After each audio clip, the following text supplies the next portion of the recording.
Hey guys, Dr. Jimmy Bagley here. I'm going to give you a quick rundown on laser scanning confocal microscopy.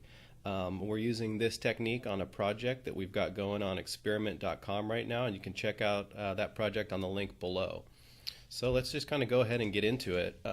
Basically, when we are looking at muscle myonuclei in 3D, we have to go through a whole process to get the fibers ready to be imaged. So here you can see a picture of me and a graduate student working on that. So we are isolating individual muscle cells, staining them, and putting them on microscope slides. The next step from there is we get to go use this big bad machine called a laser scanning confocal microscope.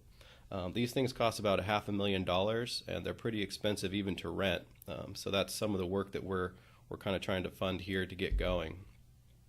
Basically, kind of how this whole thing works is it was developed in the 1950s by a guy named Marvin Minsky. If you've never heard of him, I encourage you to Google him. He's a really interesting guy. He actually was one of the inventors of artificial intelligence.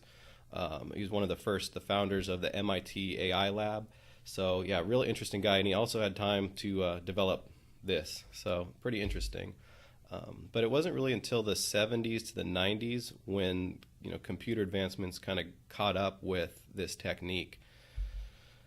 And of course, this is one of the major achievements in optical imaging. And we can see here, this is the citations of published articles per year from 1990 till now. So 1990 is right about when the technology for computers, caught on to what was developed earlier in the 1950s.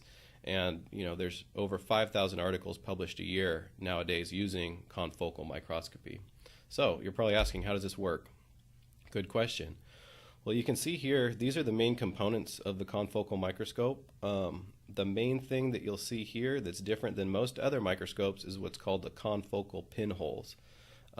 So how this works is you take a laser or a light source and you hit a certain wavelength off of what's called a dichroic mirror, also a dichroic beam splitter, so it's a pretty cool name.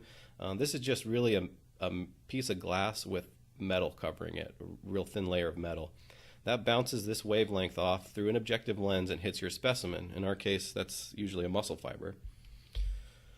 Another wavelength is going to bounce off of that specimen, and then that's going to go through that dichroic mirror into that confocal pinhole and hit a detector, which, that's how we get our images. Now, the advantage of this is you can see here, if any other light comes through, it'll still pass through that dichroic mirror potentially, but it's not going to get through that pinhole. So that gives us, a lot of control about what light gets in and out of that microscope. So some advantages of this is we can control the depth of the field. We can get real deep into a tissue. So our muscle cells are 80 to 100 microns in diameter, and we can get inside the muscle cell and see what's going on there.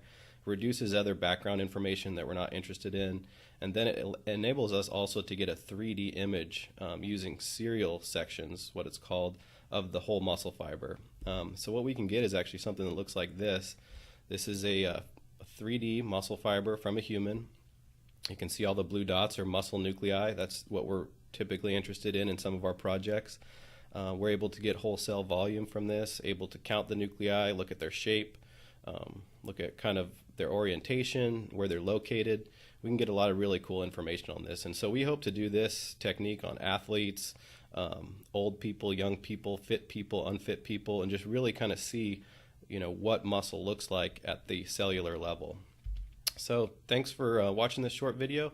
Again, check out our project on experiment.com, and hope to talk to you guys soon.